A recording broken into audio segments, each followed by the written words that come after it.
Mock draft for 2026. You pointed this out. 18 South, 13 North, 1 border.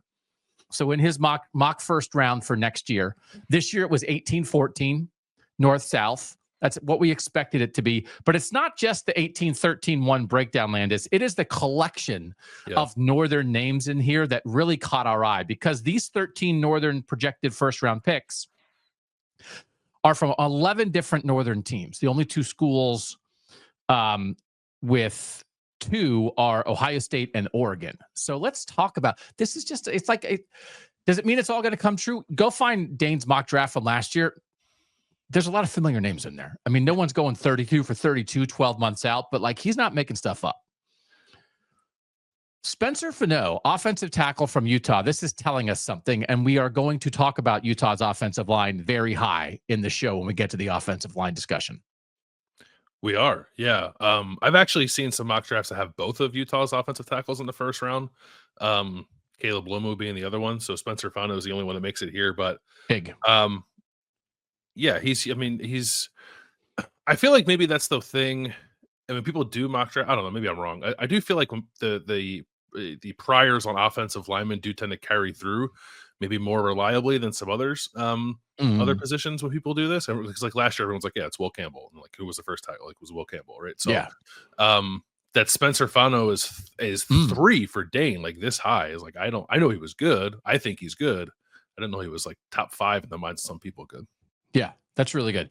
Drew Allar is the number 5 pick, according to Dane Brugler of The Athletic. We certainly would encourage you to consume Dane's content.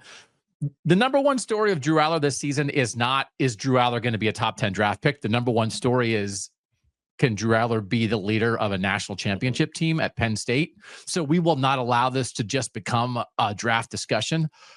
But you look at, for instance, and he doesn't even have to be the most important driving force of that team, because J.J. McCarthy was a first-round pick for a Michigan team without being the single driving force of a national championship Michigan team.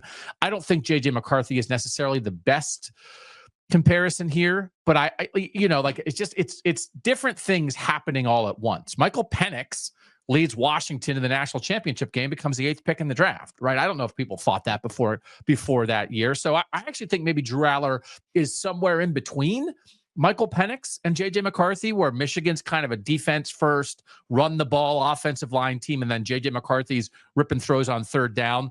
And Michael Penix is throwing 75 times a game and his arm is falling off his body. Somewhere in between there, maybe Drew Allar will lead a great season for Penn State and be a top 10 pick. Yeah, he could, certainly. The one thing we didn't talk about when we did the quarterback show on Monday is, would Drew Allar have been the number 2 pick in the draft? He come out this year, which is like the flip side of the entire conversation we had about guys staying in school. The Browns drafting the hometown kid from Medina. Yeah, man, that would have been fascinating. That is one of those things that you look at what happened with Shadir Sanders, that Jackson Dart and Tyler Shuck were the next 2 guys off the board behind Cam Ward. And you certainly can think to yourself, well, Drew Allar could have made a stronger case than Jackson Dart and Tyler Shuck. But then also, I think that is Drew Allar's resume in college right now so infallible that it would not have been picked apart in the process? Is everybody 1,000% sure? Are you saying, oh yeah, no, they would have picked him apart right now? Sure. Yeah. But I also think he's more, I mean, maybe other than Jalen Milroe, of all the guys who went after Cam Ward, like from a physical tool standpoint, Drew Allar is pretty enticing. I looked this up because I was gonna use it in a tweet for the show, but I feel like it's your phrase. But also, I was only 75% sure of what it meant.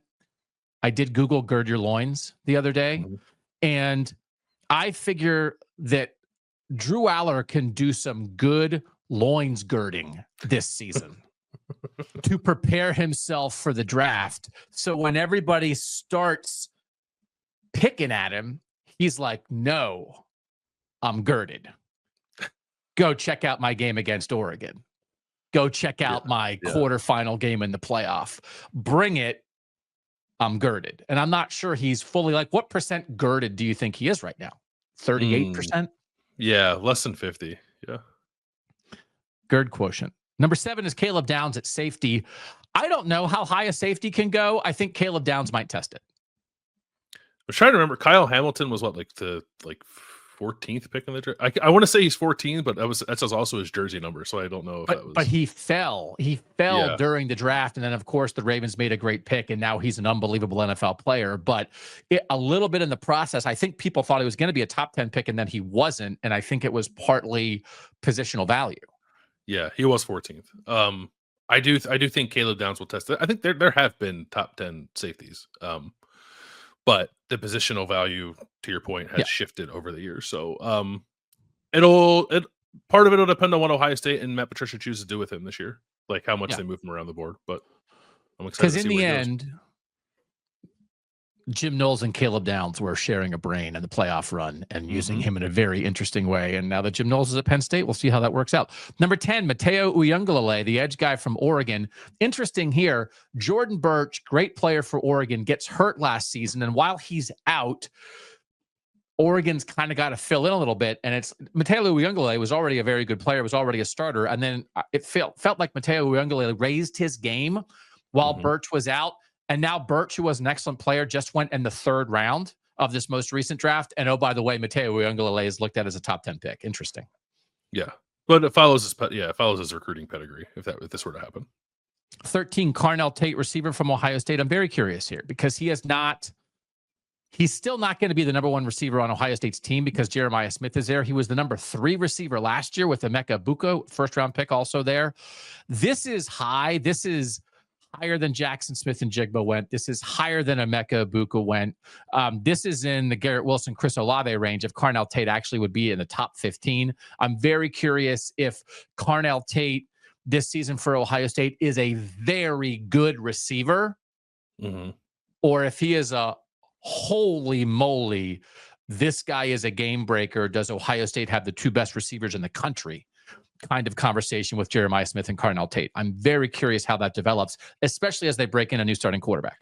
Yeah, I think he has that upside, Carnell Tate. And it's certainly reasonable when you're doing any mock draft to just be like, oh, who's the Ohio State receiver who's coming out this year? I guess I'll put him in the 1st round. I don't know that I view Carnell Tate at the moment as a guy who's going to be drafted, in the top half of the 1st round. But he's got a lot of skills, and he'll also have, with Jeremiah Smith getting all the attention in the world, and even like Max Clare potentially a tight end having some gravity to him too. Like Carnell Tate's going to get a lot of opportunities to show what he can do one-on-one.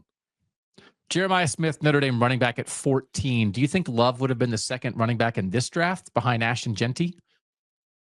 Yeah, you love Jeremiah Love. I'm giving you the floor. You love. Jeremiah Love. I think so.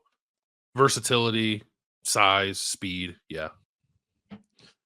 So, the ongoing conversation that is not the primary focus of this show, which is the value of running backs in the NFL draft, but this is just an indication of how good Jeremiah Love is going to be this year. Terrence Ferguson was a great tight end at Oregon. You've always loved Kenyon Sadiq.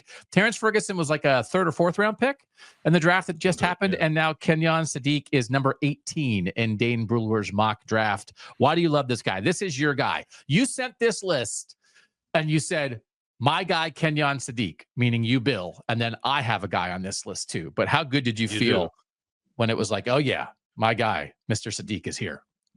I felt great. I just think if you watch really any Oregon game, watch the snaps where Kenyon Sadiq's on the field, like his athleticism just really pops off the screen. Yeah. Terrence Ferguson was a 2nd round pick. Was he? 46 overall. Yeah. Good player. Good, on the show. Really good player. And also, former guest at KOTN. Just like he looks like the prototypical sort of like basketball player playing tight end. I kind of feel like that's what Kenyon Sadiq is when you just look at him like physically what he's able to do. So now that he's going to get like all the snaps that Terrence Ferguson left on the table and all those targets, I definitely viewed him as a guy who's going to greatly increase his profile this year. I don't know that I was thinking 1st round pick necessarily, but I'll take the vindication. Thanks, Dane. Yeah, we don't have to do the best tight end in the North. Unbelievable tight end class in the North last year, which means a big reset this year. Ty Warren gone, Colston Loveland gone. We'll see what Max Clare does moving from Purdue to Ohio State. Kenyon Sadiq might be the best tight end in the North. Number 23, Cage Casey, offensive tackle, Boise State. A reminder that Boise State has more players than just Ashton Genty. Yep. And also a reminder that when it suits our purposes, we count them for the North. That is correct. Well, yeah. People get it.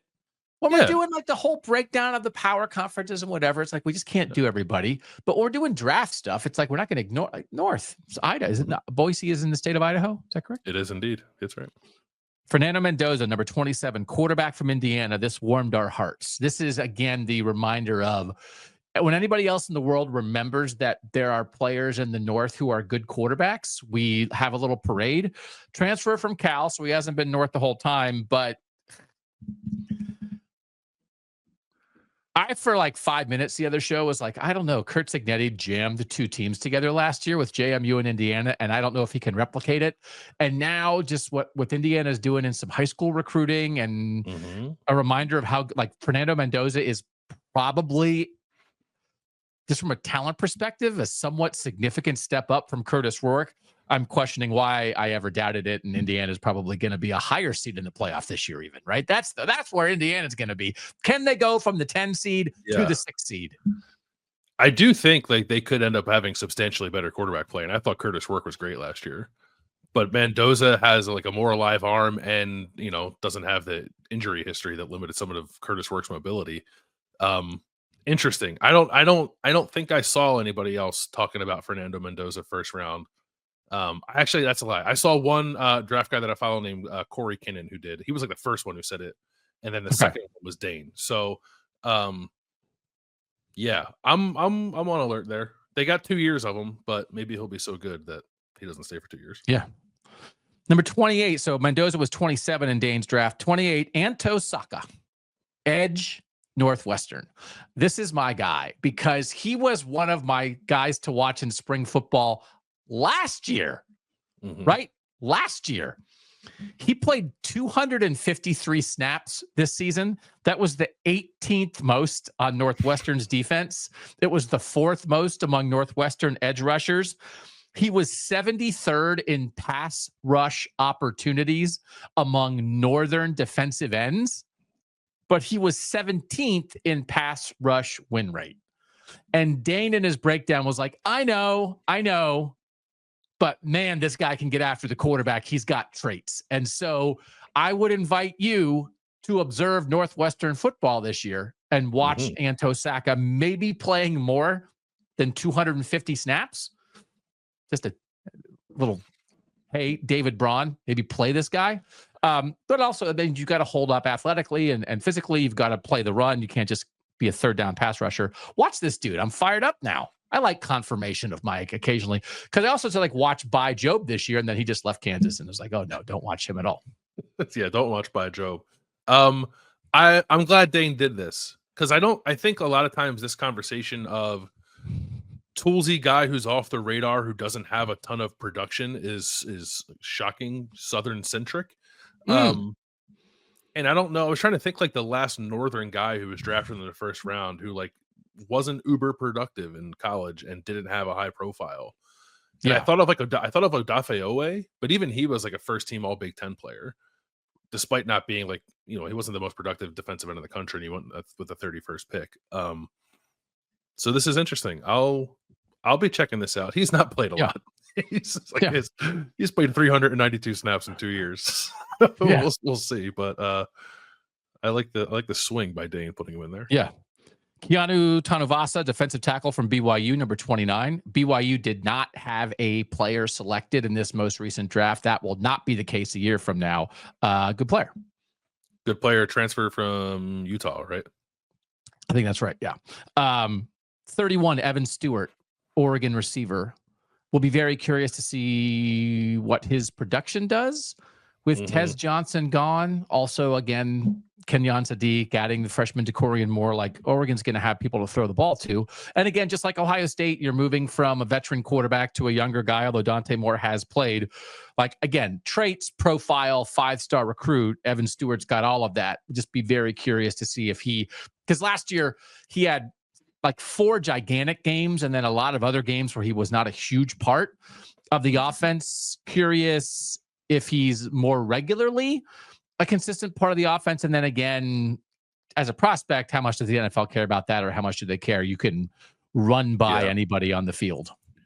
Yeah, I don't This is the one when it doesn't matter, but like all the names on the list, I was like, I don't know about that one. We'll see. Like the recruiting pedigree is what it is, but I think he probably would have to produce more to be a first round pick. But it also like puts me on alert for Evan Stewart jump. And again, sure. If we're a little curious about Oregon, it's like, oh, well, what if Evan Stewart is just like, I'm going to have 100 receptions this year? It's like, oh, okay, well, then that would kind of be a big deal. And then Jude Bowery, offensive tackle from Boston College. They just had 2 guys picked from the offensive line in this last draft. Now we're looking at Bowery as a potential first-round offensive tackle. And when I was there, not this spring, but last spring at Boston College, I was enamored with the receivers, and they were kind of like, our offensive line's pretty good. And I was like, whatever, I'm not Landis. And then it turned out that they were just had. I just wanted to talk about like a receiver who wound up with like 11 catches and transferred. And they were like, we're telling you, like the offensive line is very good. And they had like 3 NFL dudes on that offensive line last season. Yeah, I don't even know if it's sneaky anymore, but like a very good offensive line program. Yeah, 2 first rounders since 2019 with Chris Lindstrom and Zion Johnson. A couple others mixed, like Ozzie Trapillo was a 2nd round pick. Drew Kendall, most recent draft, Drew Kendall was a 5th round pick. Like they find and develop offensive linemen very well at BC over multiple coaching staffs. And then Christian Mahogany in last year's draft, I think, didn't get drafted, but was like an All-American. And was one of those guys who maybe slipped through the cracks as an NFL guy, but was like a tremendous college offensive lineman. So yeah. Well, that's a good way to build a program. All right. So that we just wanted to cover that. These are just names for you to be aware of. This is somebody who is at the top of his profession in analyzing college players as NFL prospects. These are the 13 Northern guys he went with, and they're not all names that you would necessarily think of. So we just wanted to note that. And we do like the fact that it's 11 different Northern teams